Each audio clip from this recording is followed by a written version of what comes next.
어머니, 여기서 며칠만 쉬세요. 그게 대체 무슨 소리니? 금방 데리러 올게요. 그 말을 남긴 채 정임의 아들 민수는 70평생을 자식을 위해 살아온 어머니를 요양원에 버려두고 눈길 속으로 사라졌습니다. 아들 민수와 그의 아내는 지금쯤 드디어 골칫거리 하나 치웠다며 따뜻한 차 안에서 축배라도 들고 있겠지요.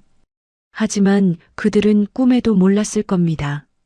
정임이 절망에 빠진 게 아니라 차갑게 정신을 가다듬고 있었다는 사실을요.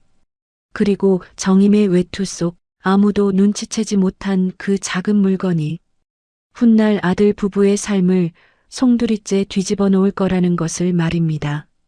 지금부터 요양원에 버려진 70노모가 자신을 버린 아들과 며느리에게 예상하지 못한 방식으로 반격을 준비하기 시작한 그날의 이야기를 들려드리겠습니다. 사연을 시작하기 전에 구독과 좋아요를 눌러주시면 여러분의 가정에 행운이 가득 깃들기를 바라겠습니다. 저녁 6시가 조금 넘은 시각, 아들 민수가 현관문을 열고 들어왔습니다. 평소보다 표정이 밝았어요. 정임은 부엌에서 설거지를 하다 말고 고개를 들었습니다. 어머니, 오늘 날씨 좋은데 바람 쐬러 나가실래요?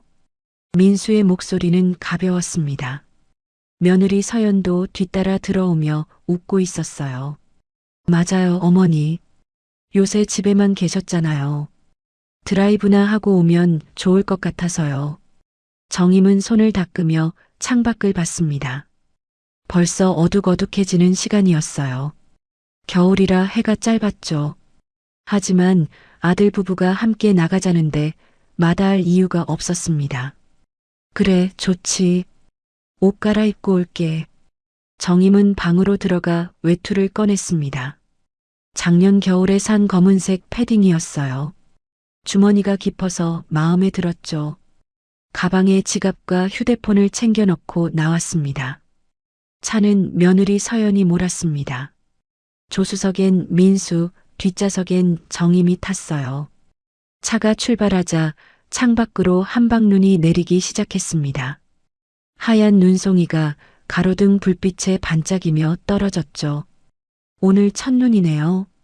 서연이 창밖을 보며 말했습니다. 목소리는 들뜬 것 같으면서도 어딘가 긴장된 느낌이었어요. 정임은 별 생각 없이 고개를 끄덕였습니다. 차는 익숙한 동네를 벗어나 점점 외곽으로 향했습니다. 정임은 처음엔 신경 쓰지 않았어요. 드라이브라면 시내를 벗어나는 게 당연하다고 생각했죠. 하지만 15분, 20분이 지나도 차는 계속 달렸습니다. 가로등도 점점 줄어들고 주변은 어두워졌어요. 민수야, 우리 어디 가는 거니? 정임이 조심스럽게 물었습니다. 민수는 백미러로 어머니를 힐끗 보더니 대답했어요. 좋은데요. 금방 도착해요. 짧은 대답이었습니다. 더 묻기 어려운 분위기였어요. 서연은 앞만 보고 있었죠. 정임은 가슴 한쪽이 답답해지는 걸 느꼈습니다. 뭔가 이상했어요. 차가 멈춘 곳은 외딴 건물 앞이었습니다. 4층짜리 건물이었는데 입구에 간판이 보였어요. 희망실버요 양원. 정임의 심장이 쿵 내려앉았습니다. 요양원. 왜 요양원에 온 걸까요? 민수가 차 문을 열며 말했습니다. 어머니, 내리세요. 왜 여기 온 거니? 정임의 목소리가 떨렸습니다. 서연이 뒷문을 열고 정임의 손을 잡았어요. 손이 차가웠습니다. 어머니, 잠깐 들어가서 얘기해요. 밖에 추워요. 정임은 마지못해 차에서 내렸습니다. 다리에 힘이 없었어요. 현관문을 열고 들어가니 따뜻한 공기와 함께 소독약 냄새가 코를 찔렀습니다.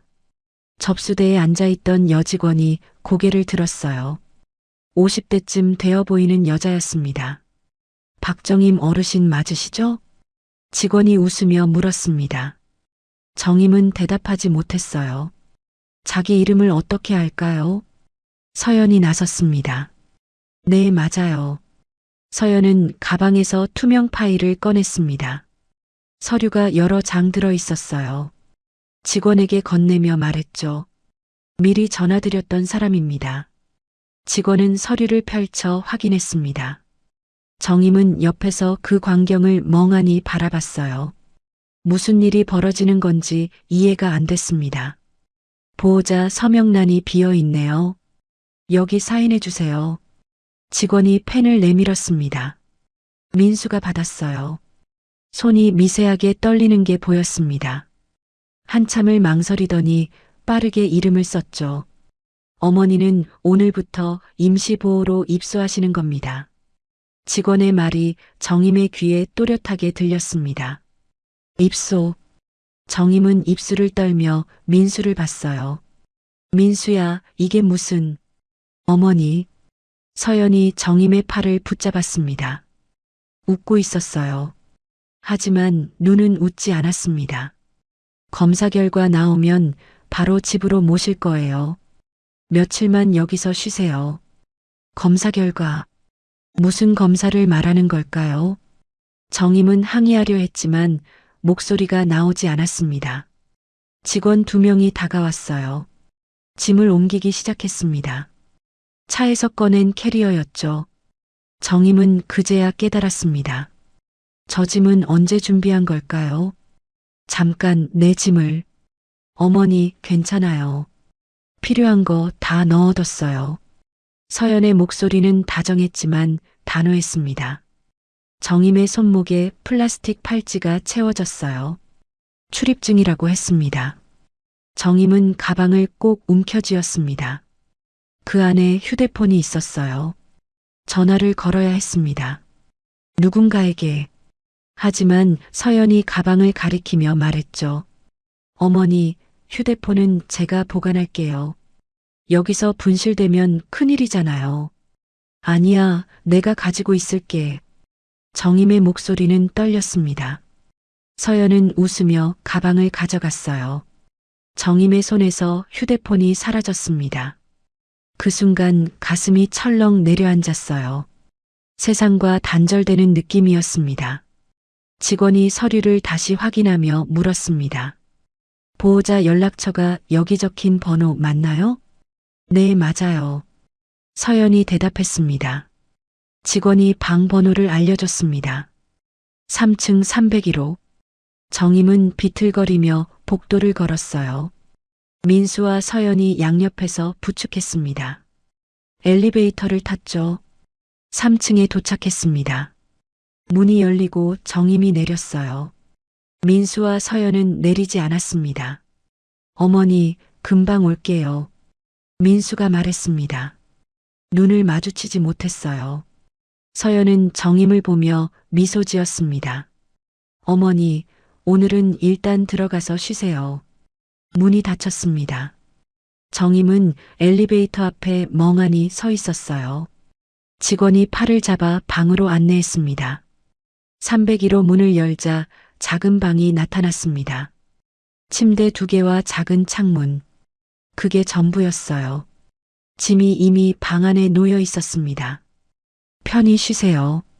필요한 거 있으면 호출 버튼 누르시면 돼요. 직원이 나갔습니다.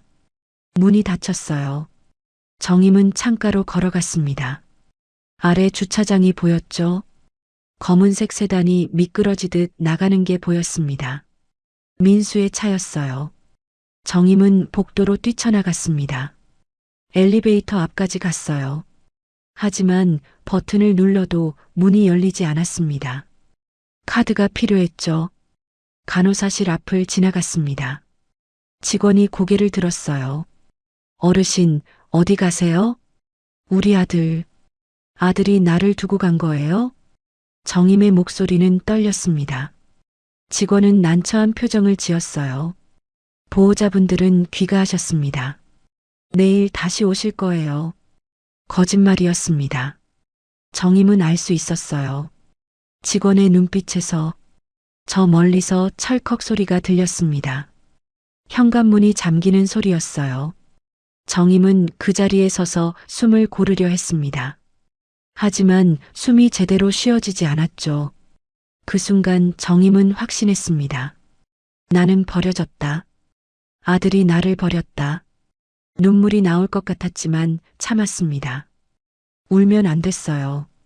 여기서 무너지면 끝이었습니다. 정임은 천천히 방으로 돌아갔습니다. 문을 닫고 침대에 앉았어요. 떨리는 손으로 외투 주머니를 더듬었습니다. 지갑은 있었어요. 하지만 휴대폰은 없었죠. 창밖으로 눈이 계속 내렸습니다. 하얀 눈이 어둠 속에서 쌓여갔어요. 정임은 눈을 감았습니다. 그리고 다시 떴어요. 울지 않기로 했습니다. 대신 생각하기로 했죠. 어떻게 여기서 나갈 것인가? 어떻게 살아남을 것인가? 정임의 눈빛이 달라졌습니다. 첫날 밤은 그렇게 시작됐습니다. 아침 7시 복도에서 방송이 흘러나왔습니다. 어르신 여러분, 아침 식사 시간입니다. 식당으로 이동해 주세요. 정임은 잠을 설쳤습니다. 낯선 침대, 낯선 천장, 낯선 냄새. 아무것도 익숙하지 않았어요. 옆 침대는 비어 있었죠. 룸메이트는 없었습니다. 정임은 몸을 일으켰습니다. 거울을 봤어요. 머리가 헝클어져 있었습니다. 손으로 쓸어 넘기고 문을 열었죠. 복도엔 노인들이 줄지어 걸어가고 있었습니다. 지팡이를 짚은 사람, 휠체어를 탄 사람, 직원의 부축을 받는 사람, 모두 같은 방향으로 향했어요. 정임도 그 뒤를 따라갔습니다. 1층 식당에 도착했죠. 긴 테이블이 여러 개 놓여 있었습니다. 정임은 빈자리에 앉았어요. 배식대에서 죽과 반찬을 받아왔습니다. 호박죽이었어요. 단맛이 났지만 입맛은 없었습니다. 숟가락을 들었다 놨다 반복했죠. 처음 오셨어요? 옆자리 할머니가 물었습니다. 여든은 넘어 보였어요. 정임은 고개를 끄덕였습니다. 어제 들어왔어요. 아이고, 그러셨구나. 익숙해지려면 시간 좀 걸릴 거예요. 할머니는 친절했습니다. 하지만 정임은 더 말하고 싶지 않았어요. 고개를 숙이고 죽을 떠먹었습니다.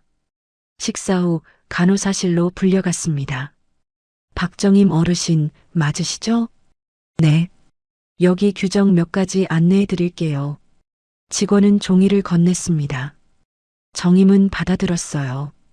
글씨가 빼곡했습니다. 외출은 보호자 동행이 필요합니다. 혼자는 안 돼요. 정임의 손이 멈췄습니다. 면회 시간은 오후 2시부터 5시까지입니다. 그 외 시간은 제한됩니다. 정임은 입술을 깨물었습니다. 외부 전화는 보호자 동의가 있어야 가능합니다. 개인 휴대폰은 분실 방지를 위해 보호자가 보관하시는 게 원칙이에요. 정임은 고개를 들었습니다. 직원을 똑바로 봤어요. 그럼 저는 혼자서는 나갈 수도 없고 전화도 못 한다는 거예요? 직원은 난처한 표정을 지었습니다. 규정이 그래요. 어르신 안전을 위한 거니까 이해해 주세요. 정임은 종이를 내려놨습니다. 손이 떨렸어요. 사실상 감금이었습니다. 가방은 돌려받을 수 있나요? 네, 물론이죠. 직원이 보관함에서 가방을 꺼내 건넸습니다. 정임은 얼른 열어봤어요.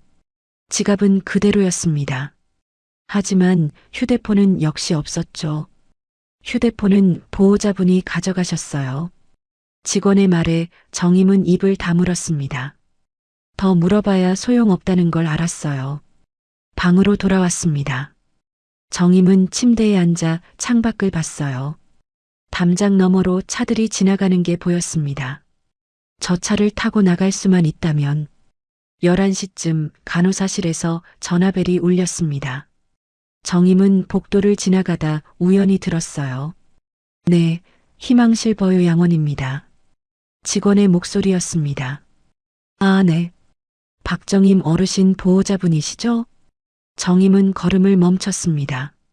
서연이었어요. 어머니 상태요? 글쎄요, 아직 적응 중이신 것 같아요. 좀 불안해 보이시긴 하던데요.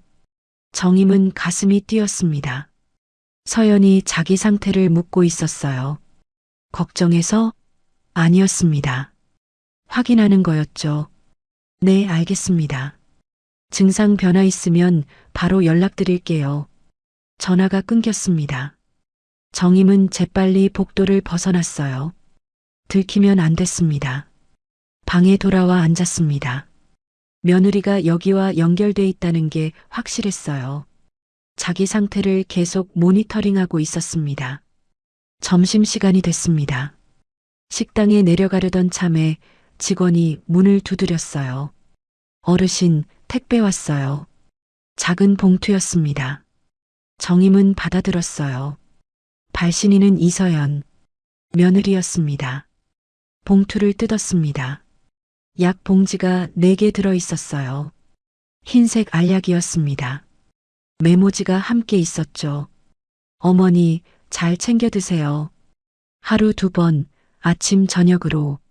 정임은 약을 들여다봤습니다. 뭔지 알 수 없었어요.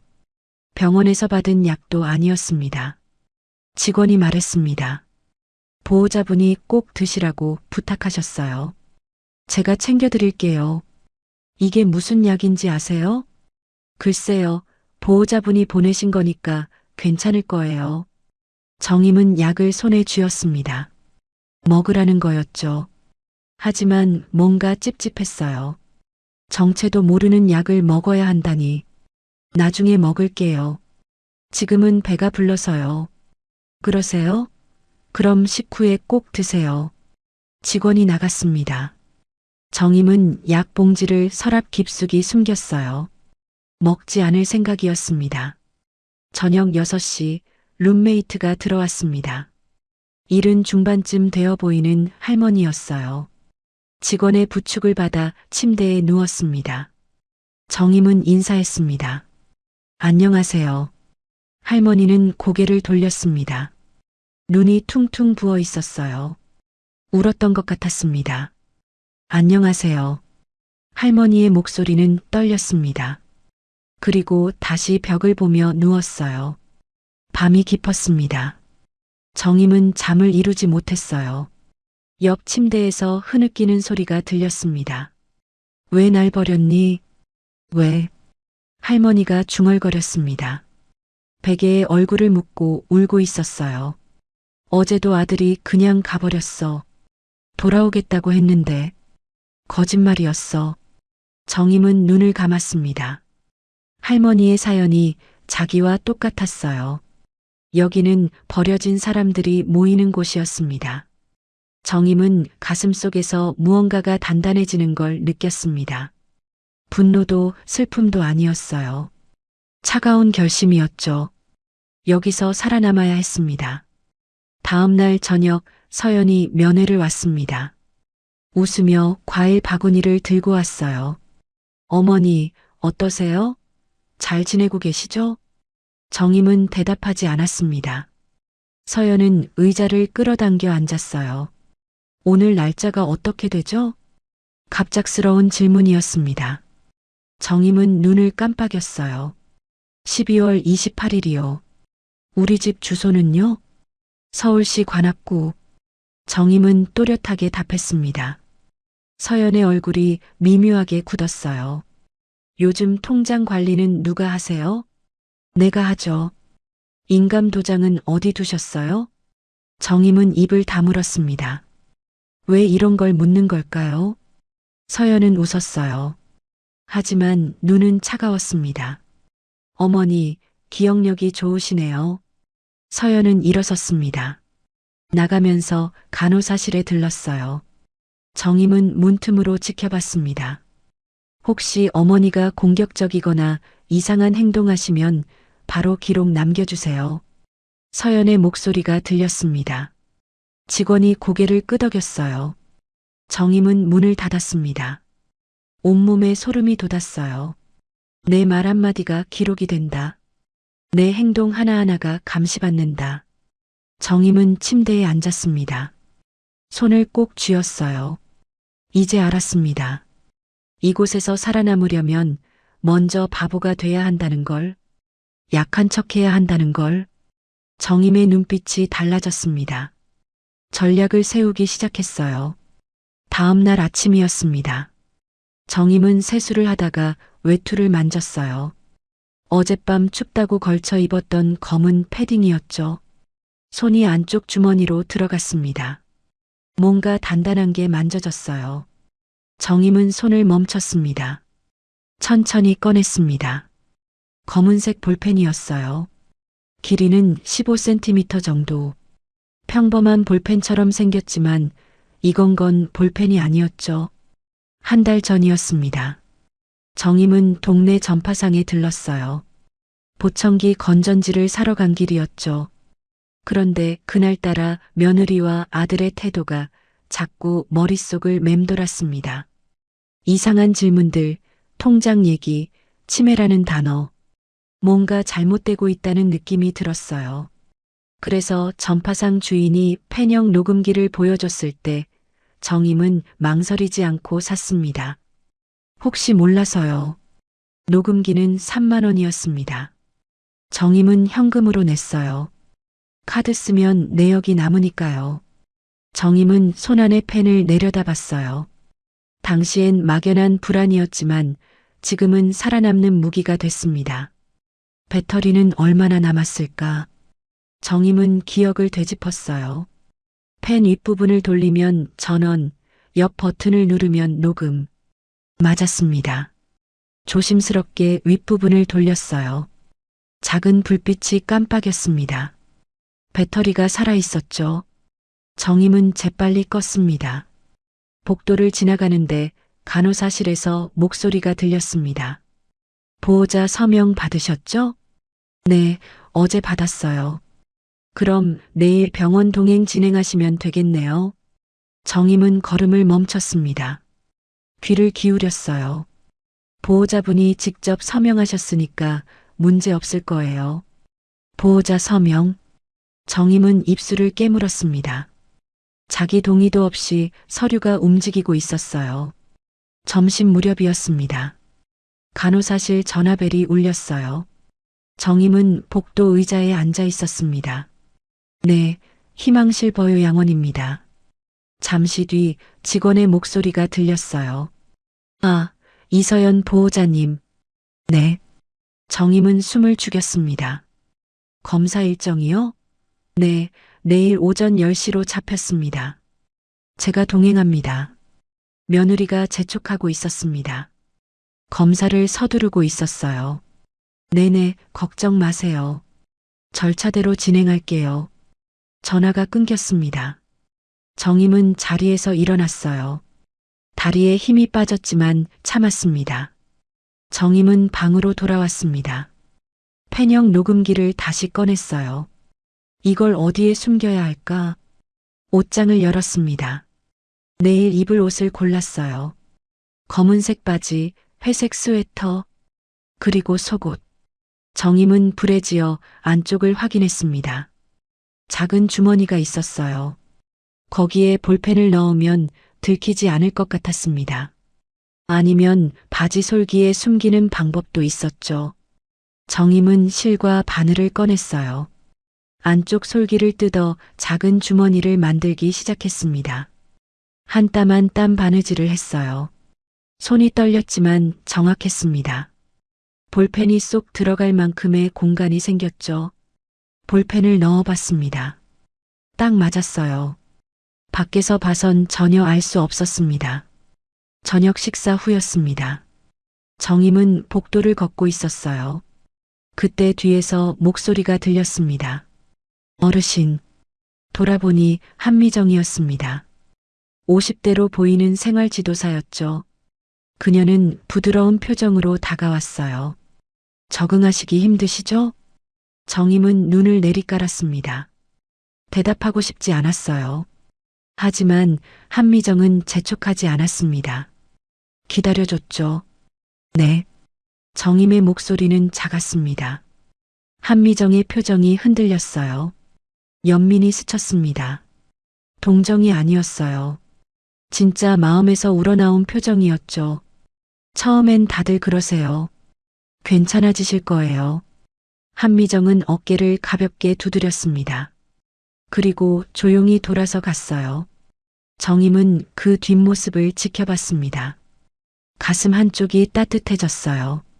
저 사람은 다를 수도 있다. 내 편이 될 수도 있다. 정임은 방으로 돌아왔습니다. 침대에 앉아 내일 입을 옷을 다시 확인했어요. 바지 솔기 안쪽 펜형 녹음기가 숨겨진 곳을 만졌습니다. 창밖은 어두웠습니다. 내일이면 병원에 갑니다. 거기서 무슨 말이 오갈지 몰라요. 하지만 정임은 준비됐습니다. 정임은 조용히 중얼거렸습니다. 내가 할 건 하나다. 듣고 남기는 것. 펜형 녹음기는 작았습니다. 손바닥만 했죠. 작고 가벼운 펜이지만 지금은 가장 큰 무기였습니다. 정임은 침대에 누웠지만 잠이 오지 않았어요. 천장을 바라봤습니다. 내일이면 병원에 갑니다. 검사를 받는다고 했어요. 치매 검사. 정임은 눈을 감았습니다. 그리고 과거를 되짚기 시작했어요. 한 달 전부터 이상한 일들이 있었습니다. 며느리 서연은 자꾸 건강검진을 권했어요. 아들 민수는 통장 관리를 맡으려 했죠. 요즘 깜빡깜빡 하시는 거 아니에요? 라는 말도 자주 들었습니다. 당시엔 그냥 걱정인 줄 알았습니다. 하지만 지금 생각해보니 아니었어요. 모든 게 의도적이었습니다. 정임이 정말 기억하는 건 두 가지였습니다. 첫 번째는 약이었어요. 2주일쯤 전 저녁이었습니다. 서연이 약을 가져왔어요. 어머니, 영양제 드세요. 시간 맞춰서 드셔야 해요. 정임은 약을 받습니다. 처음 보는 약이었어요. 이게 뭔데? 비타민이요. 기억력에 좋대요. 서연은 약과 물을 정임 앞에 놨습니다. 재촉하듯이요. 나중에 먹을게. 지금 드세요. 서연의 목소리가 달라졌습니다. 부드럽던 톤이 사라졌어요. 명령하는 목소리였죠. 시간 맞춰야 효과 있어요. 드세요. 정임은 약을 집어들었습니다. 하지만 뭔가 찝찝했어요. 입에 넣었지만 삼키지 않았습니다. 물을 마시는 척하며 혀 밑에 숨겼죠. 잘 드셨죠? 응. 정임은 고개를 끄덕였습니다. 서연은 빈 컵을 가져가며 만족스럽게 웃었어요. 화장실에 가서 약을 뱉었습니다. 흰색 알약이었어요. 정임은 휴지에 싸서 쓰레기통 깊숙이 버렸습니다. 그날 밤 정임은 생각했어요. 왜 굳이 시간 맞춰 먹으라고 할까? 왜 지금 당장 먹으라고 재촉할까? 불안했습니다. 두 번째는 그날 밤 일이었습니다. 정임은 물을 마시러 부엌에 갔어요. 새벽 1시쯤이었습니다. 그런데 거실에 불이 켜져 있었어요. 목소리가 들렸습니다. 민수와 서연이었습니다. 정임은 발소리를 죽였습니다. 복도 모퉁이에 몸을 숨겼어요. 엄마가 문제 생기면 우리 다 망해. 민수의 목소리였습니다. 떨리고 있었어요. 알아. 그러니까 빨리 처리해야지. 서연의 목소리는 차갑고 단호했습니다. 진단만 나오면, 응. 그 다음부터는 쉬워. 정임은 숨을 죽였습니다. 심장이 쿵쿵 뛰었어요. 근데 엄마가 갑자기 멀쩡해지면 어떡해? 민수가 불안하게 물었습니다. 그럴 리 없어. 계속 약 먹이면 돼. 환경도 바뀌면 더 헷갈려 할 거야. 정말? 진단만 나오면 끝이야. 걱정하지 마. 정임은 가슴이 얼어붙는 걸 느꼈습니다. 진단, 약, 환경, 모든 게 계획이었습니다. 정임은 재빨리 방으로 돌아갔어요. 이불을 뒤집어 썼습니다. 온몸이 떨렸죠. 그 후로 일주일이 지났습니다. 정임은 일부러 모르는 척했어요. 하지만 관찰했습니다. 서연의 말투, 민수의 눈빛, 둘 사이의 긴장감. 그리고 요양원에 버려진 날이 왔습니다. 바람 쐬러 가자. 그 말도 거짓말이었어요. 입소 서류는 이미 준비돼 있었습니다. 짐도 미리 쌓여 있었죠. 모든 게 준비된 상태였습니다. 회상이 끝났습니다. 정임은 침대에서 몸을 일으켰습니다. 창밖을 봤어요. 달이 떠 있었습니다. 이제 모든 게 명확했습니다. 며느리와 아들이 원하는 건 치매 진단이었어요. 진단만 나오면 성년후견인 신청을 할 수 있습니다. 그렇게 되면 정임의 재산은 자동으로 후견인, 즉 아들 부부 손에 넘어가는 거였죠. 정임은 입술을 깨물었습니다. 분노가 치밀어 올랐어요. 하지만 참았습니다. 화를 내봐야 소용없었죠. 대신 생각했습니다. 정임은 조용히 중얼거렸습니다. 그래, 네가 원하는 노인이 돼줄게. 목소리는 낮았지만 단단했어요. 치매 걸린 멍청한 노인. 네가 원하는 대로 해줄게. 정임의 눈빛이 차갑게 가라앉았습니다. 하지만 당하기만 하는 노인은 아니야. 너희가 하는 말 하나하나 다 기억할 거야. 정임은 천천히 결론에 닿았습니다. 내일부터 며느리가 원하는 대로 치매 걸린 척 할 겁니다. 그래서 방심하게 만들 거예요. 그리고 모든 증거를 모을 겁니다. 정임은 다시 침대에 누웠습니다. 눈을 감았어요. 정임은 더 이상 혼란스럽지 않았습니다. 확신했습니다. 그리고 결단했습니다. 내일부터 연기가 시작됩니다. 완벽하게. 다음 날 아침 9시 정임은 병원에 갈 준비를 마쳤습니다. 검은색 바지를 입었어요. 안쪽 솔기에 펜형 녹음기가 숨겨져 있었죠. 손으로 만져봤습니다. 티가 나지 않았어요. 박정임 어르신, 출발하셔야죠. 생활지도사 한미정이 방문을 두드렸습니다. 정임은 가방을 들고 나왔어요. 한미정은 정임의 팔을 부축했습니다. 병원 가시는 거 긴장되시죠? 조금요. 정임은 작게 대답했습니다. 한미정은 다정하게 웃었어요. 1층으로 내려갔습니다. 요양원 차량이 대기하고 있었죠. 흰색 승합차였어요. 정임은 뒷좌석에 올랐습니다. 차가 출발했습니다. 창밖으로 풍경이 지나갔어요. 시내로 들어갈수록 차들이 많아졌습니다. 40분쯤 달렸을까요? 병원 건물이 보였습니다. 차에서 내렸습니다. 한미정이 정임의 팔을 잡았어요. 로비로 들어갔죠. 그때였습니다. 어머니, 익숙한 목소리가 들렸습니다. 정임은 고개를 돌렸어요. 며느리 서연이 다가오고 있었습니다. 웃고 있었어요. 어머니, 오셨네요. 제가 미리 와서 기다렸어요. 정임은 서연을 봤습니다. 화장을 진하게 했어요. 옷도 깔끔했죠. 준비하고 온 거였습니다. 보호자분이시죠? 한미정이 물었습니다. 서연은 고개를 끄덕이며 명함을 건넸어요. 네, 며느리예요. 수고하세요. 서연은 한미정을 가까이 당겼습니다. 정임이 듣지 못할 정도로 목소리를 낮췄어요. 하지만 정임은 들었습니다. 오늘 진료 내용이랑 어머니 반응, 기록 잘 남겨주세요. 한미정은 잠시 머뭇거렸습니다. 서연이 다시 말했어요. 부탁드려요. 중요한 거거든요. 부탁이 아니었습니다. 지시였어요. 정임은 확인했습니다. 며느리의 본 모습을. 엘리베이터를 탔습니다. 3층 신경과였어요. 대기실에 앉았습니다. 서연이 정임 옆에 바짝 붙어 앉았어요. 어머니, 목마르시죠? 물 드세요. 서연은 생수병을 꺼내 뚜껑을 열어줬습니다. 정임은 받아들었어요. 한 모금 마셨습니다. 검사 어렵지 않을 거예요. 의사 선생님이 질문하시면 편하게 대답하시면 돼요.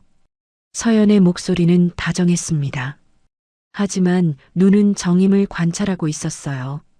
박정임 어르신, 간호사가 이름을 불렀습니다. 정임은 일어났어요. 서연과 한미정이 함께 진료실로 들어갔습니다. 의사는 50대 남자였습니다. 안경을 쓰고 있었어요. 정임을 보며 미소 지었습니다. 앉으세요. 정임은 의자에 앉았습니다. 서연은 옆에 섰어요. 손에 서류 파일을 들고 있었습니다. 보호자분이시죠? 네, 며느리입니다. 어르신 상태가 어떠신가요? 의사가 물었습니다. 서연이 입을 열었어요. 요즘 많이 안 좋으세요. 구체적으로 어떤 증상이 있나요? 가스불을 켜놓고 잊으셨어요. 2번이나요. 집에 불 날 뻔했어요. 정임은 서연을 봤습니다. 거짓말이었어요. 그런 적 없었습니다. 길도 잃으셨어요. 동네 슈퍼 가셨다가 집을 못 찾으셔서 파출소에서 연락 왔어요. 또 거짓말이었습니다. 정임은 입을 열려다 멈췄어요. 반박하면 안 됐습니다. 계획대로 해야 했죠. 같은 말을 반복하시고 방금 한 일도 기억 못 하세요. 서연의 목소리는 안타까웠습니다. 하지만 표정은 차가웠어요. 의사는 고개를 끄덕이며 기록했습니다. 그리고 정임을 봤어요. 어르신, 오늘 날짜가 어떻게 되죠? 정임은 멍하니 의사를 봤습니다. 대답하지 않았어요. 오늘이 며칠인지 아세요? 정임은 고개를 갸우뚱했습니다. 천천히 입을 열었어요. 글쎄요. 잘 모르겠어요. 알고 있었습니다. 12월 29일. 하지만 말하지 않았어요. 지금 계절은요? 계절. 겨울. 정임은 불확실하게 대답했습니다. 서연의 입꼬리가 살짝 올라갔어요. 검사가 계속됐습니다. 정임은 일부러 틀렸어요. 간단한 계산도 못하는 척했습니다. 그림을 그리라고 하면 삐뚤빼뚤 그렸죠. 서연의 표정이 점점 풀렸습니다. 먹혔다고 생각하는 게 보였어요. 검사 결과는 일주일 후에 나옵니다. 그때 다시 오시죠. 의사가 말했습니다. 서연은 고개를 끄덕였어요. 네, 감사합니다. 진료실을 나왔습니다. 복도는 한산했어요. 서연이 핸드폰을 꺼냈습니다. 잠깐만요. 전화 좀 할게요. 서연은 복도 끝으로 걸어갔습니다. 정임과 한미정은 대기 의자에 앉았어요. 정임은 서연을 지켜봤습니다. 서연이 전화를 걸었어요. 목소리가 들렸습니다. 정임은 천천히 일어났습니다. 한미정이 물었어요. 화장실 가세요? 정임은 고개를 끄덕이며 복도로 걸어갔습니다. 서연 쪽으로요. 하지만 조금 떨어진 거리를 유지했어요. 서연은 정임을 신경 쓰지 않았습니다. 전화에 집중하고 있었죠. 정임은 바지 솔기에 손을 넣었습니다. 펜형 녹음기를 만졌어요. 옆 버튼을 눌렀습니다. 딸깍. 작은 소리였지만 정임에겐 크게 들렸어요. 녹음이 시작됐습니다. 서연의 목소리가 들렸습니다. 오빠 나야. 민수였습니다. 아들이에요. 응, 검사 끝났어. 일주일만 기다리면 돼. 정임은 숨을 죽였습니다. 진단만 나오면 후견인 신청 들어가는 거야. 법무사도 이미 연락해뒀어. 후견인. 정임의 심장이 빨리 뛰었어요. 결과가 원하는 대로 안 나오면 어떡하냐고. 민수의 목소리는 들리지 않았지만 질문 내용은 짐작됐습니다. 그럴 리 없어. 분명 진단받을 수 있어. 오늘 완전히 멍했어. 서연이 웃었습니다. 차갑게요. 그래도 불안하면 약 계속 먹이면 돼. 요양원에 있으니까 더 헷갈릴 거야. 약으로 헷갈리게 만든다. 정임은 이를 악물었습니다.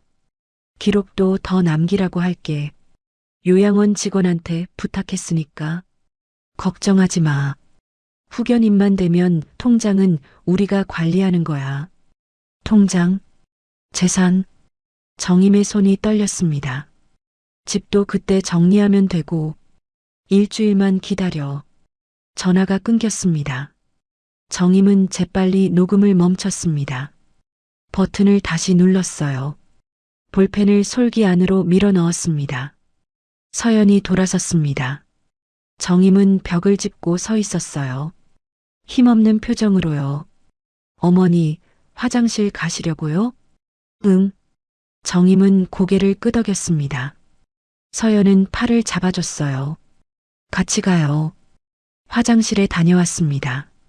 정임은 거울을 봤어요. 자기 얼굴이 낯설었습니다. 하지만 눈빛만은 또렷했어요. 확보했습니다. 결정적 증거를. 요양원으로 돌아가는 차 안이었습니다. 정임은 창밖을 봤어요. 손이 미세하게 떨렸습니다. 한미정이 눈치챘습니다. 정임의 손을 봤어요. 떨림을. 정임은 일부러 고개를 더 떨구었습니다. 약해 보이게요. 한미정은 아무 말도 하지 않았습니다. 하지만 표정이 복잡했어요. 요양원에 도착했습니다. 서연이 한미정을 불렀어요. 혹시 어머니 상태 변화 있으면 바로 연락 주세요. 제 번호 아시죠? 네, 알고 있어요. 특히 이상한 행동하시거나 공격적이시면 꼭 연락 주세요. 네. 한미정의 대답이 짧았습니다. 서연은 차를 타고 떠났습니다. 정임은 방으로 돌아왔어요. 문을 닫고 침대에 앉았어요. 손이 떨렸습니다. 하지만 두려움 때문이 아니었어요. 흥분 때문이었습니다. 정임은 바지에서 볼펜을 꺼냈습니다. 손에 꼭 쥐었어요. 이 안에 모든 게 들어 있었습니다. 후견인 얘기, 통장, 집, 그리고 약. 며느리의 목소리 그대로. 정임은 조용히 중얼거렸습니다. 이제부터 진짜 제대로 정신 차려야 해. 하지만 두렵지 않았습니다. 확신이 있었고 증거가 있었으니까요. 정임은 볼펜을 다시 솔기 안에 넣었습니다. 그리고 창밖을 봤어요. 증거는 확보됐습니다. 이제 시작이에요.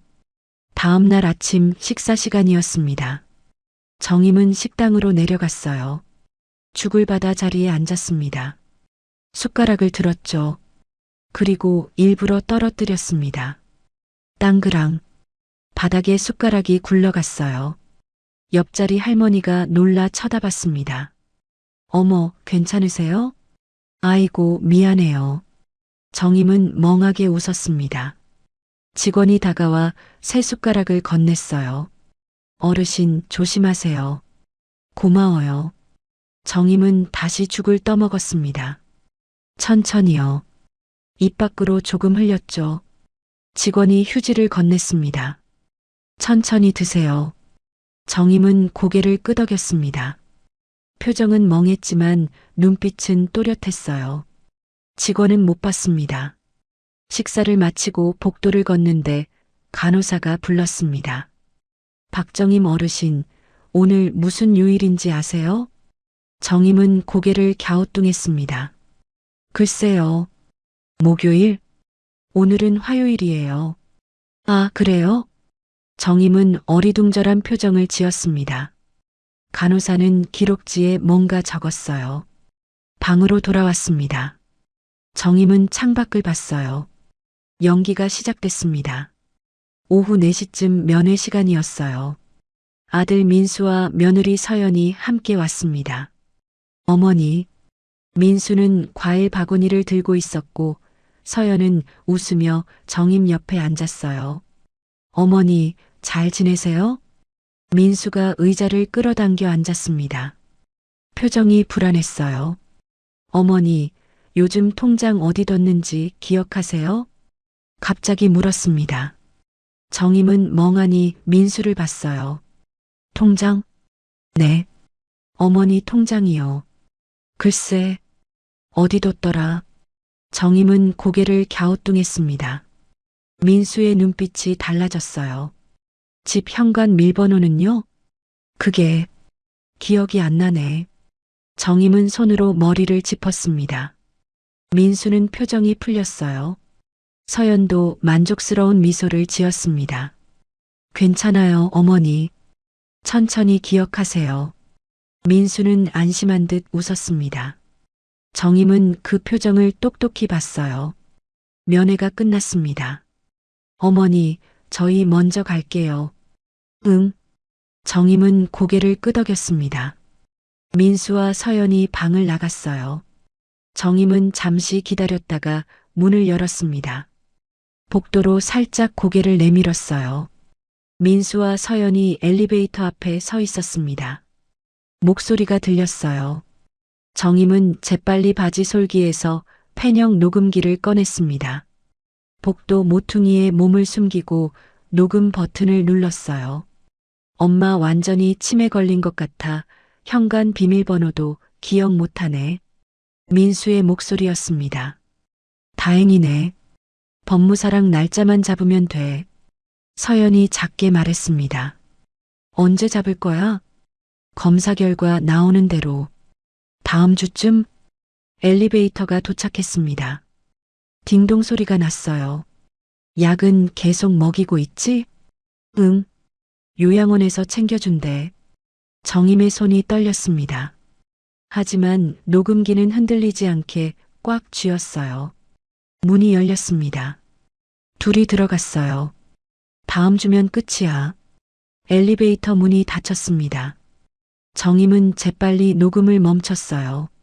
복도로 돌아갔습니다. 방에 들어왔습니다. 침대에 앉아 펜을 내려다봤어요. 또 녹음됐습니다. 법무사 날짜, 약 얘기, 모든 게. 다음 날 아침이었습니다. 간호사가 약을 가져왔어요. 어르신, 약 드세요. 보호자분이 보낸 거예요. 하얀 알약이었습니다. 정임은 받아들었어요. 입에 넣었습니다. 물 드세요. 간호사가 물컵을 건넸습니다. 정임은 마셨어요. 하지만 약은 삼키지 않았습니다. 혀 밑에 숨겼죠. 잘 드셨죠? 응. 정임은 고개를 끄덕였습니다. 간호사가 나갔어요. 정임은 화장실로 갔습니다. 약을 뱉어냈어요. 휴지에 싸서 변기에 버렸습니다. 하지만 그날 저녁이었습니다. 다른 간호사가 약을 가져왔어요. 젊은 여자였습니다. 어르신, 약 드세요. 정임은 같은 방법으로 했습니다. 입에 넣고 물 마시고 혀 밑에 숨기고. 잘 드셨어요? 응. 그런데 간호사가 멈췄습니다. 어르신, 입 좀 벌려보세요. 정임의 심장이 쿵 뛰었습니다. 왜요? 확인 좀 할게요. 입 벌려보세요. 간호사가 다가왔습니다. 정임은 당황했어요. 들키면 안 됐습니다. 정임은 입을 벌렸습니다. 혀를 들어 올렸죠. 약이 보일 뻔했어요. 그 순간 정임이 크게 웃었습니다. 왜요? 이 닦으라고요? 갑자기 엉뚱한 소리를 했습니다. 간호사가 당황했어요. 아니, 약을. 약. 먹었어요. 맛있었어요. 정임은 헛웃음을 지으며 손뼉을 쳤습니다. 완전히 정신 나간 사람처럼요. 간호사는 난처한 표정을 지었습니다. 그리고 한숨을 쉬었어요. 네. 잘 드셨으면 됐어요. 간호사가 나갔습니다. 정임은 재빨리 화장실로 가서 약을 뱉었어요. 가슴이 두근거렸습니다. 위험했어요. 하지만 넘어갔습니다. 연기가 효과가 있었습니다. 며칠이 지났습니다. 아들 부부는 더 방심했어요. 전화도 자주 하지 않았습니다. 면회도 뜸했죠. 정임은 알았습니다. 자기가 치매 환자처럼 행동할수록 아들 부부는 더 안심하고 안심할수록 더 많은 말을 한다는 것을요. 정임은 침대에 누워 천장을 봤습니다. 며칠 전 엘리베이터 앞에서 들은 대화가 머릿속을 맴돌았어요. 법무사랑 날짜만 잡으면 돼. 다음 주면 끝이야. 왜 이렇게 급할까? 재산 때문이라는 건 알았습니다. 하지만 무엇이 아들 부부를 이렇게 다급하게 만드는 걸까요? 정임은 기억을 더듬었습니다. 1년 전으로 거슬러 올라갔어요. 아들 민수가 사업을 시작했습니다. 대형 카페였어요. 서연이 권했죠. 위치도 좋고 잘 될 거라고 했습니다. 정임은 걱정했어요. 민수는 장사 경험이 없었거든요. 하지만 말리지 못했습니다. 이미 계약금을 냈다고 했어요. 몇 달이 지났습니다. 카페는 손님이 없었어요. 임대료는 계속 나갔죠. 민수가 찾아왔습니다. 어머니 돈 좀 빌려주세요. 얼마냐고 물었습니다. 2억이라고 했어요. 정임은 망설였습니다. 큰 돈이었죠. 카페가 안 되면 접어야지. 조금만 더 버티면 손님 늘어날 거예요. 제발. 민수의 눈이 초조했습니다. 정임은 결국 돈을 내줬어요. 2달 후 민수가 또 왔습니다. 어머니 죄송한데 1억만 더 빌려주세요. 이번엔 거절했습니다. 민수야, 엄마도 돈이 없어. 거짓말하지 마세요. 어머니 통장에 아직 있잖아요. 민수의 목소리가 높아졌습니다. 정임은 당황했어요. 그건 내가 모아둔 돈이야. 노후 자금이야. 카페 이대로 망하면 저 빚쟁이한테 쫓겨요. 제발 도와주세요. 서연도 함께 왔습니다. 무릎 꿇고 빌었어요. 정임은 마음이 약해졌습니다. 결국 1억을 더 내줬죠. 몇 달 후 카페는 문을 닫았습니다. 민수가 울면서 왔어요. 어머니, 저 돈 다 날렸어요. 그렇게 정임의 노후자금 3억이 사라졌습니다. 하지만 그게 끝이 아니었어요. 어머니, 제가 사채가 좀 있어요. 뭐? 카페 운영하면서 사채를 썼어요. 갚아야 할 돈이 2억 정도 돼요. 정임은 머리가 멍해졌습니다. 사채라니. 어머니, 이번만 제발 도와주세요. 2억만 더 도와주시면 진짜 다 정리할 수 있어요. 정임은 고개를 저었습니다. 이번엔 안 돼. 엄마도 이제 돈이 없어. 민수의 얼굴이 굳었습니다. 서연도 표정이 차갑게 변했어요. 어머니, 정말 안 도와주실 거예요? 미안하다. 너희도 이제 어른이니까 알아서 해야지. 둘은 그날 아무 말 없이 돌아갔습니다. 그리고 일주일쯤 지났을 때 서연은 갑자기 건강검진을 권했고 민수는 자꾸 통장 얘기를 꺼냈습니다. 정임은 이제 알았습니다. 돈을 거절한 그날부터 계획이 시작됐다는 걸. 빚, 사채, 독촉. 그래서 그렇게 급한 거였어요. 치매 진단, 성년 후견, 재산 정리. 모든 게. 정임은 침대에서 일어나 앉았어요. 저들은 모든 준비가 끝났다고 믿고 있겠죠. 하지만 하나 착각하고 있었습니다. 정임은 생각했습니다. 인감 도장. 며느리는 이미 가져갔다고 생각하고 있었어요. 하지만 그건 가짜였습니다. 정임이 바꿨어요. 언제였을까? 한 달쯤 전이었습니다. 서연이 말했어요. 어머니, 도장 분실하시면 큰일 나니까 제가 보관할게요. 정임은 그때 이상하다고 느꼈습니다. 왜 갑자기 도장을 가져가려고 할까? 그날 밤 정임은 안방 서랍을 열었어요. 맨 아래 칸에 낡은 손수건이 있었습니다. 펼치니 인감 도장이 나왔죠. 정임은 위층 서랍에서 비슷하게 생긴 도장을 꺼냈습니다. 예전에 쓰던 옛날 도장이었어요. 인감은 아니었습니다. 둘을 바꿔놨습니다. 며느리가 가져간 건 위층 서랍의 가짜 도장이었어요. 진짜 인감은 여전히 맨 아래 칸 손수건 안에 있었습니다. 정임은 조용히 웃었습니다. 저들은 착각하고 있었어요. 인감을 확보했다고 믿고 있었습니다. 다음 날 오후였습니다. 생활지도사 한미정이 정임의 방에 들어왔어요. 어르신, 괜찮으세요? 정임은 고개를 끄덕였습니다. 요즘 많이 힘드셔 보이세요. 한미정의 눈빛이 흔들렸어요. 뭔가 의심하는 듯 했습니다. 다른 어르신들이랑 좀 다르세요. 뭐가요? 모르겠어요. 그냥 느낌이요. 한미정은 더 묻지 않았습니다. 하지만 정임은 알았어요. 저 사람은 눈치챘다는 걸. 밤이 깊었습니다. 정임은 잠들지 못하고 창밖을 봤어요. 이제 외부 도움이 필요했습니다. 요양원 안에서는 한계가 있었어요. 증거는 모았지만 밖으로 나갈 방법이 없었습니다. 정임의 머릿속에 한 사람의 이름이 떠올랐습니다. 순자. 어릴 때부터 동네에서 함께 자란 60년 지기 친구였어요. 순자의 아들은 경찰이었습니다. 정임은 침대에 누워 눈을 감았습니다. 내일 한미정에게 부탁해야겠다. 전화 한 통만 할 수 있다면. 정임은 조용히 중얼거렸습니다. 순자야, 나 좀 도와줘.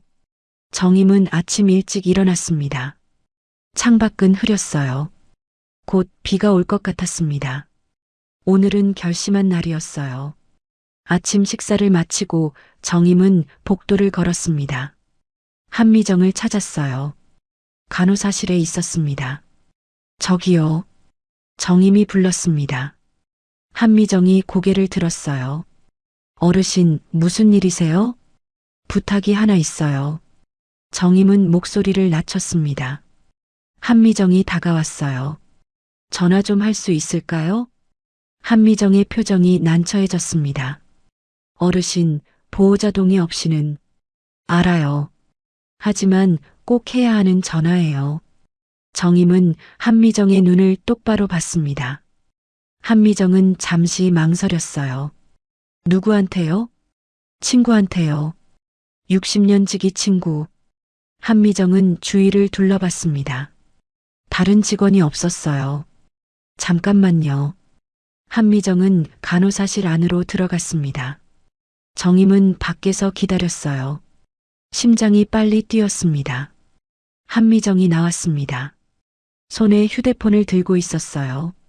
짧게 하세요. 정임은 고개를 끄덕였습니다. 한미정이 휴대폰을 건넸어요. 복도 끝으로 가세요. 저기 조용해요. 정임은 휴대폰을 받아들었습니다. 복도 끝으로 걸어갔어요. 손이 떨렸습니다. 번호를 눌렀습니다. 순자의 번호. 외우고 있었어요. 몇십 년 동안 변하지 않은 번호였습니다. 신호음이 울렸습니다. 여보세요? 익숙한 목소리가 들렸습니다. 순자였어요. 정임은 입이 떨렸습니다. 말이 나오지 않았어요. 목이 메었습니다. 여보세요? 누구세요? 순자가 다시 물었습니다. 정임은 숨을 고르고 입을 열었어요. 순자야, 나야. 정임이? 순자의 목소리가 놀라서 높아졌습니다. 어디야? 왜 연락이 없었어? 집에 몇 번이나 갔는데 아무도 없더라. 정임은 울컥했습니다. 하지만 참았어요. 울면 안 됐습니다. 나 요양원에 있어. 요양원? 왜? 아들이 여기에 날 버렸어. 뭐? 순자의 목소리가 커졌습니다. 정임은 주위를 둘러봤어요. 다행히 아무도 없었습니다. 아들이랑 며느리가 나를 치매로 몰아서 재산을 가져가려고 해. 정임아, 무슨 소리야? 민수가? 응. 증거가 있어. 녹음했어. 정임은 최대한 짧게 말했습니다. 시간이 없었어요. 빚 때문이야.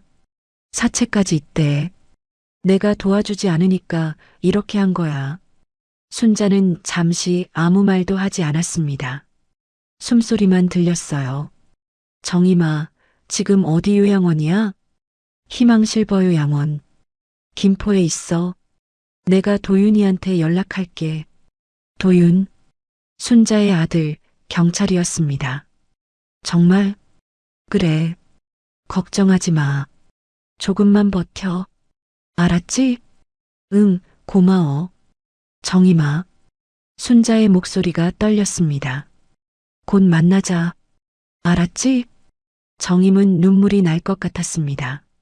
하지만 참았어요. 응, 끊을게. 조심해. 전화가 끊겼습니다. 정임은 휴대폰을 내려다봤어요. 손이 떨렸습니다. 한미정이 다가왔습니다. 다 하셨어요? 네. 정임은 휴대폰을 돌려줬습니다. 한미정은 아무 말도 하지 않았어요. 하지만 눈빛이 복잡했습니다. 고마워요. 정임은 작게 말했습니다. 한미정은 고개만 끄덕였어요. 방으로 돌아왔습니다. 정임은 침대에 앉았어요. 온몸에 긴장이 풀렸습니다. 순자가 움직일 겁니다. 도윤이가 도울 거예요. 정임은 바지 솔기를 만졌습니다. 팬형 녹음기가 그 안에 있었어요. 다음 날 정임은 평소와 똑같이 지냈어요. 식사하고 복도 걷고 멍하게 있었습니다. 연기를 계속했죠. 오후 3시쯤이었습니다. 한미정이 정임의 방에 왔어요. 어르신, 잠깐 나오실래요? 정임은 일어났습니다. 한미정을 따라 복도로 나갔어요. 비상계단으로 갔습니다. 한미정이 문을 열었어요. 계단에 40대 초반쯤 되어 보이는 남자가 서 있었습니다. 박정임 어르신이시죠? 남자가 조용히 물었습니다. 정임은 고개를 끄덕였어요. 저는 최도윤입니다. 순자 어머니 아들이에요. 도윤이었습니다. 정임은 그를 봤어요. 순자를 닮았습니다. 어머니께 직접 자세한 얘기를 들어야 할 것 같아서 조용히 찾아왔습니다. 정임은 고개를 끄덕였습니다. 도윤은 계단에 앉았어요. 정임도 앉았습니다. 처음부터 천천히 말씀해 주세요. 정임은 숨을 고르고 말을 시작했습니다. 요양원에 버려진 날, 치매 검사, 약, 모든 걸 얘기했어요. 도윤은 메모를 했습니다. 정임의 말을 하나도 놓치지 않았어요. 녹음이 있다고 하셨죠? 네. 정임은 바지 솔기에서 팬형 녹음기를 꺼냈습니다. 도윤에게 건넸어요. 도윤은 재생 버튼을 눌렀습니다. 서연의 목소리가 흘러나왔습니다. 진단만 나오면 후견인 신청 들어가는 거야. 후견인만 되면 통장은 우리가 관리하는 거야. 약 계속 먹이면 돼. 녹음이 계속 재생됐습니다. 도윤의 표정이 굳었어요. 이 녹음기 제가 가져가도 될까요? 증거로 보관해야 해서요. 네. 정임은 녹음기를 건넸습니다. 잘 보관하겠습니다. 도윤은 녹음기를 가방에 넣었어요. 이 녹음 내용대로라면 곧 재산 처분을 시도할 겁니다. 도윤은 한미정을 봤습니다. 보호자들이 어르신을 어디론가 데려가려고 하면 바로 연락 주세요. 법무사 사무실이나 은행일 가능성이 높습니다. 도윤은 명함을 꺼냈습니다. 한미정에게 건넸어요. 이 번호로 연락 주세요. 한미정이 명함을 받아들었습니다. 고개를 끄덕였어요. 제가 요양원 기록은 협조 요청해서 확보하겠습니다. 병원 기록은 시간이 좀 걸릴 거예요. 하지만 녹음만으로도 충분한 증거입니다. 도윤이 정임의 손을 잡았습니다. 따뜻했어요. 어머니가 걱정 많이 하세요. 꼭 도와드리라고 하셨어요. 정임은 눈물이 났습니다. 이번엔 참지 않았어요. 고마워요. 도윤은 일어났습니다. 계단을 내려가다 돌아봤어요. 연기 계속하세요. 절대 들키면 안 됩니다. 네. 도윤이 사라졌습니다. 정임은 한미정과 함께 복도로 돌아왔어요. 괜찮으세요? 한미정이 물었습니다. 정임은 고개를 끄덕였어요. 고마워요. 정말로. 천만에요. 한미정은 웃었습니다. 진짜 웃음이었어요. 방으로 돌아왔습니다. 정임은 창밖을 봤어요. 도윤이 움직이기 시작했습니다. 증거를 모으고 있을 거예요. 이제 기다려야 했습니다. 다음 날 오후였습니다. 며느리 서연이 전화했어요. 한미정이 받았습니다. 정임은 간호사실 앞을 지나가다 멈춰 섰어요. 네, 이서연 보호자님. 한미정의 목소리였습니다. 눈이 정임을 봤어요. 고개를 끄덕였습니다. 정임은 복도 모퉁이에 섰어요. 귀를 기울였습니다. 네, 어머니 잘 지내고 계세요. 내일 모시러 오신다고요? 몇 시예요? 한미정은 잠시 침묵했어요. 10시요. 네, 알겠습니다. 전화가 끊겼습니다. 한미정은 명함을 꺼냈습니다. 도윤의 명함이었어요. 전화를 걸었습니다. 여보세요? 최도윤 경위님이세요? 저 희망실버요 양원 한미정입니다. 네, 내일 10시에 보호자들이 어르신 데려간대요. 잠시 침묵이 흘렀습니다. 도윤이 뭔가 말하는 것 같았어요. 네, 알겠습니다. 전화가 끊겼습니다. 한미정이 정임을 봤어요. 경위님이 직접 확인하신대요. 걱정 마시래요. 정임은 고개를 끄덕였습니다. 그날 밤 정임은 잠들지 못했습니다. 내일을 생각했어요. 도윤이 어떻게 알아낼까? 믿어야 했습니다. 정임은 눈을 감았습니다. 숨을 고르며 마음을 다잡았어요. 내일이 결전입니다. 아침 10시였습니다. 정임은 준비를 마쳤어요. 바지 솔기 안에 펜형 녹음기가 숨겨져 있었습니다. 간호사실 앞에서 한미정이 기다리고 있었습니다. 어르신, 보호자분들 오셨어요. 정임은 복도로 나갔습니다. 민수와 서연이 서 있었어요. 둘 다 단정하게 옷을 입었습니다. 긴장한 표정이었죠. 어머니, 서연이 다가와 정임의 팔을 잡았습니다. 웃고 있었지만 눈은 차가웠어요. 오늘 중요한 일 보러 가요. 어디? 정임은 멍하게 물었습니다.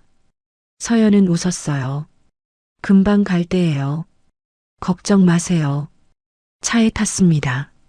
민수가 운전했어요. 조수석엔 서연이, 뒷좌석엔 정임이 앉았습니다.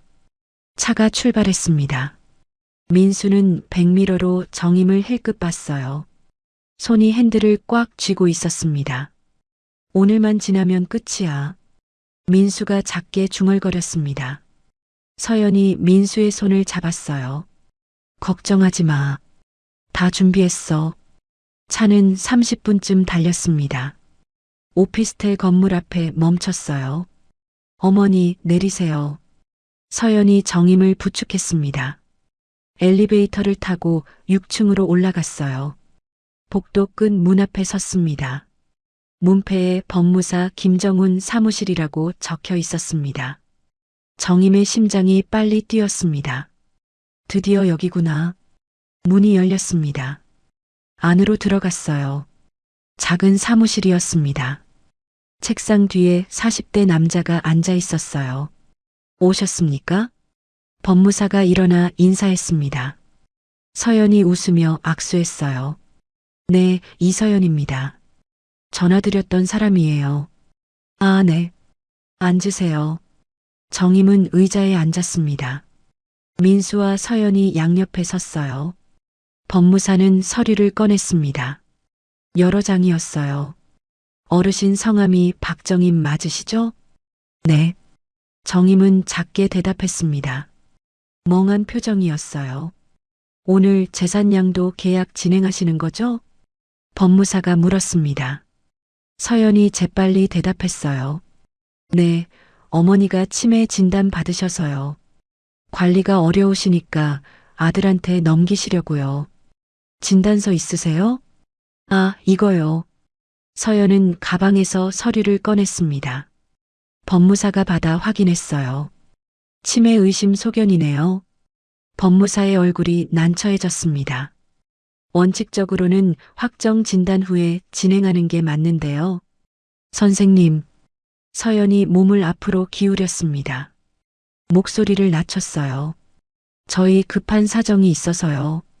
어머니 상태가 하루가 다르게 안 좋아지세요. 제발 부탁드립니다. 법무사는 잠시 망설였습니다. 서연과 민수를 번갈아 봤어요. 그럼 일단 서류는 작성하시죠. 나중에 확정 진단 나오면 다시 보완하는 걸로 하고요. 감사합니다. 서연이 웃었습니다. 법무사가 설명을 시작했습니다. 집 소유권 이전, 통장명의 변경, 모든 재산 관련 서류였어요. 여기 서명하시고 인감 날인하시면 됩니다. 법무사가 서류를 정임 앞에 밀었습니다. 서연이 가방에서 도장을 꺼냈어요. 정임은 그 도장을 받습니다. 가짜였어요. 자기가 바꿔치기한 도장이었죠. 어머니, 여기 찍으세요. 서연이 정임의 손을 잡았습니다. 도장을 쥐어줬어요. 서류 위로 손을 이끌었습니다. 민수는 창밖을 보고 있었습니다. 다리를 떨었어요. 불안했죠? 이제 끝이다. 민수가 작게 중얼거렸습니다. 정임의 손이 서류에 닿으려는 순간이었습니다. 똑똑똑. 문을 두드리는 소리가 들렸습니다. 법무사가 고개를 들었어요. 누구세요? 대답 대신 문이 열렸습니다. 남자 3명이 들어왔습니다. 앞에 선 남자는 도윤이었습니다. 경찰입니다. 도윤이 말하며 신분증을 보여줬습니다. 서연의 얼굴이 굳었습니다. 민수는 자리에서 벌떡 일어났어요. 무슨 일이세요? 서연이 물었습니다. 목소리가 떨렸어요. 노인 학대 및 재산 범죄 혐의로 출동했습니다. 도윤이 차갑게 말했습니다. 뒤에 있던 수사관 둘이 앞으로 나왔어요. 저희가 뭘 잘못했다고요? 서연이 목소리를 높였습니다. 어머니 돕는 거예요. 어머니가 치매 걸리셔서 재산 관리 못하시니까요. 도윤이 정임을 받습니다. 어르신, 괜찮으시죠? 정임은 고개를 끄덕였습니다. 도윤은 민수와 서연을 받습니다. 박정임 어르신을 본인 동의 없이 요양원에 입소시켰습니다. 치매로 위장하기 위해 불필요한 약물을 투여했고 재산을 편취하려 했습니다. 도윤은 안쪽 주머니에서 작은 녹음기를 꺼내 보여줬습니다. 어르신께서 녹음하신 증거가 있습니다. 병원, 요양원에서 나눈 대화가 모두 담겨 있습니다. 서연의 얼굴이 하얗게 질렸습니다. 민수는 입술을 떨었어요. 녹음이요? 민수가 떨리는 목소리로 물었습니다.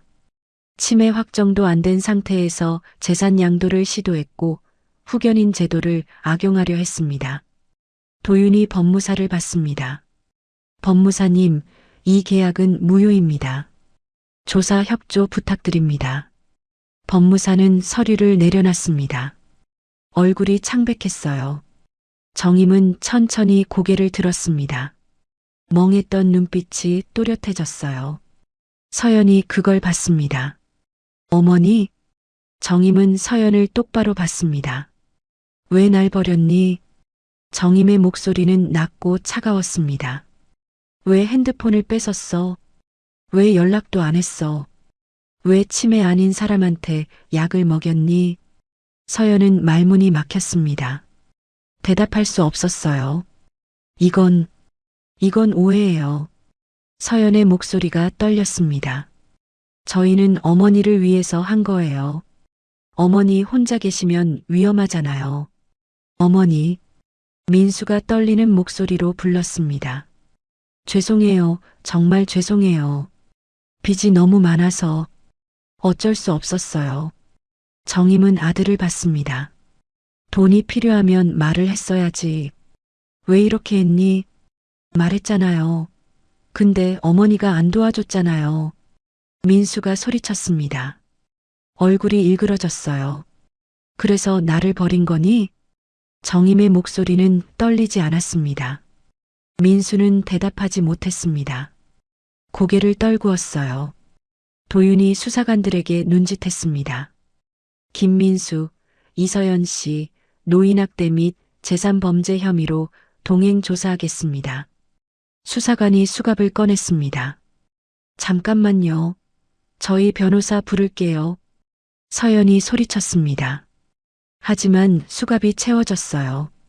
저희는 정말 어머니를 위해서 동행하시죠. 민수에게도 수갑이 채워졌습니다. 손목에 차가운 쇠가 물렸죠. 수사관들이 둘을 데리고 복도로 나갔어요. 서연은 끝까지 뒤돌아봤습니다. 어머니, 정말 오해예요. 하지만 엘리베이터 문이 닫혔습니다. 사무실이 조용해졌어요. 법무사는 어쩔 줄 몰라 했습니다. 저는 정말 몰랐습니다. 조사 협조 부탁드립니다. 도윤이 법무사에게 명함을 건넸습니다. 도윤은 정임에게 다가왔습니다. 어르신, 괜찮으세요? 정임은 고개를 끄덕였습니다. 손이 떨렸어요. 잘 버티셨어요. 요양원 기록 확보했고 병원 기록은 압수수색 진행 중입니다. 녹음 파일이 결정적 증거였어요. 도윤은 정임의 어깨를 가볍게 두드렸습니다. 그때 문이 열렸습니다. 나이든 여자가 들어왔어요. 70대 중반쯤 되어 보였습니다. 순자였습니다. 정임아. 순자가 다가왔습니다. 정임의 손을 꽉 잡았어요. 다 끝났어. 이제 괜찮아. 정임은 순자를 봤어요. 눈물이 났습니다. 순자야. 순자가 정임을 껴안았습니다. 정임아, 고생했어. 정말 고생했어. 정임은 순자 품에서 울었습니다. 이번엔 참지 않았어요. 모든 게 끝났습니다. 그들이 쌓아 올린 계획이 무너졌어요. 정임은 창밖을 봤습니다. 하늘이 맑았어요. 드디어 끝났습니다. 정임은 집으로 돌아왔습니다. 50년 살았던 집이었어요. 현관문을 열었습니다. 익숙한 냄새가 났어요. 집 냄새였죠. 정임은 신발을 벗고 안으로 들어갔습니다. 거실은 그대로였습니다. 소파, 텔레비전, 식탁, 모든 게 제자리에 있었어요. 하지만 먼지가 쌓여 있었습니다. 순자가 와 있었습니다. 정임아, 창문 열어. 바람 좀 쐬자. 순자는 이미 청소를 시작하고 있었어요. 손에 걸레를 들고 있었습니다. 순자야, 안 그래도 돼. 가만 있어. 내가 할게. 순자는 정임의 말을 듣지 않았습니다. 부엌으로 갔어요. 냄비 끓는 소리가 들렸습니다. 그날부터 순자는 매일 왔습니다. 아침에 와서 청소하고 밥을 해줬어요. 저녁까지 함께 있다가 돌아갔습니다. 정임은 고맙고 미안했습니다. 순자는 웃었어요. 친구 좋다는 게 뭐겠어. 사흘째 되던 날이었습니다. 점심을 먹고 있을 때 전화벨이 울렸어요. 정임이 받았습니다. 여보세요? 어르신, 김민수 씨 변호인입니다. 민수 씨가 어머님 뵙고 싶어 하시는데 면회 가실 수 있을까요? 정임은 순자를 봤습니다. 순자도 정임을 봤어요. 아니요. 정임은 짧게 대답했습니다. 전화를 끊었어요. 정임은 용서할 수 없었어요. 지금은 순자가 물었습니다. 민수 면회 안 갈 거야? 안 가. 그래도 내 아들인데. 정임은 고개를 저었습니다. 용서할 수 없어. 아직은 못 봐. 순자는 더 묻지 않았습니다. 체포 이후 민수와 서연은 구속되었고 재판을 기다리며 구치소에 있었습니다. 하지만 정임은 면회 가지 않을 겁니다. 그게 지금 정임이 할 수 있는 전부였으니까요. 책상 위에는 편지 한 통이 있었습니다. 구치소에서 민수에게 온 편지였죠. 정임은 편지를 집어들었습니다. 하지만 펴보지 않고 서랍에 넣었습니다. 정임에게는 아직 시간이 필요했습니다. 일주일이 지났습니다. 정임은 조금씩 일상으로 돌아왔어요. 아침에 일어나고 밥을 먹고 창밖을 봤습니다. 순자는 여전히 매일 왔습니다. 그날 저녁이었습니다. 식사를 마치고 설거지를 했어요. 정임이 말했습니다. 순자야, 고마워. 근데 이제 괜찮아. 매일 안 와도 돼. 순자는 정임을 받습니다. 정말? 응. 이제 혼자서도 괜찮아. 순자는 웃었습니다. 그래. 그럼 나 오늘은 일찍 갈게. 힘들면 언제든 전화해. 알았어. 순자가 나갔습니다. 문이 닫혔어요. 정임은 혼자 남았습니다. 조용했어요. 하지만 외롭지 않았습니다. 정임은 안방으로 갔습니다. 침대에 앉았어요. 서랍을 열었습니다. 맨 아래 칸에 낡은 손수건이 있었습니다. 펼쳤어요. 진짜 인감 도장이 나왔습니다. 정임은 도장을 손에 쥐었습니다. 이제 안전했어요. 경찰이 말했습니다. 재산은 가처분 조치로 보호됐다고요. 아들 부부가 손댈 수 없다고 했습니다. 병원 기록도 정정됐습니다. 치매 의심 소견은 허위 진술로 기록됐어요. 정임은 건강했습니다. 정임은 거실로 나왔습니다. 소파에 앉았어요. 가방을 꺼냈습니다. 안에 통장이 있었어요. 정임은 통장을 펼쳤습니다. 첫 페이지를 봤어요. 예금주 박정임. 자기 이름이었습니다. 정임은 통장을 가슴에 안았어요. 이제 다시는 누군가에게 맡기지 않을 겁니다. 스스로 관리할 거예요. 정임은 서랍을 열었습니다. 여행 책자를 꺼냈어요. 작년에 샀던 거였습니다. 한 번도 펼쳐보지 않았죠. 이제 펼쳐봤습니다. 제주도, 강릉, 경주. 가고 싶은 곳이 많았어요. 늦었지만 지금이 시작이야. 정임은 조용히 중얼거렸습니다. 화장실로 갔습니다. 거울을 봤어요. 정임은 거울 속 자신을 똑바로 봤습니다. 주름진 얼굴, 희끗한 머리. 하지만 눈빛은 또렷했어요. 흔들리지 않았습니다. 정임은 자기 자신에게 말했습니다. 이제 엄마가 아니야. 나야. 박정임이야. 창밖을 봤습니다. 봄이 오고 있었어요. 나무에 새싹이 돋았습니다. 계절이 바뀌고 있었죠. 정임의 하루도 바뀌었습니다. 조용했지만 단단했어요. 누가 정해준 하루가 아니었습니다. 스스로 만드는 하루였죠. 아침에 일어나 커피를 마십니다. 신문을 읽어요. 점심엔 순자와 통화합니다. 저녁엔 산책을 나가죠. 작지만 자유로운 하루였습니다. 정임은 여행 책자를 다시 펼쳤습니다. 제주도 페이지에 작은 메모를 적었어요. 순자랑 봄에 창밖으로 따뜻한 햇살이 들어왔습니다. 오늘 이야기 어떠셨나요? 이 사연이 당신의 하루에 작은 위로가 되었다면 무료로 할 수 있는 구독과 좋아요로 마음을 나눠주세요.